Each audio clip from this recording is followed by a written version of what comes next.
24至25課稅年度稅款寬減，為咗減輕納稅人嘅稅務負擔，香港財政司司長喺24至25年度嘅財政預算案中提出咗一次性寬減今個課稅年度嘅利得稅、薪俸稅同個人入息課稅，每宗個案嘅上限為1500元。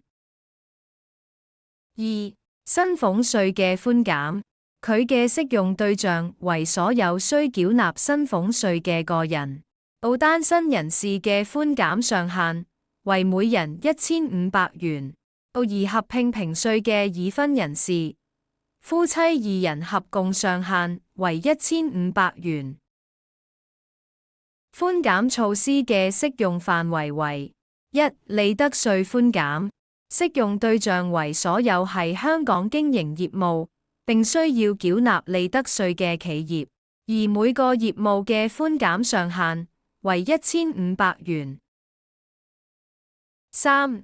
個人入息課稅寬減嘅適用對象為選擇以個人入息課稅方式評稅嘅納稅人，單身人士嘅寬減上限為每人1500元。而分開評稅嘅已婚人士為每人上限1500元，而共同評稅嘅已婚人士、夫妻二人合共上限1500元。如有興趣了解更多，歡迎透過以下方式聯絡展群志祺。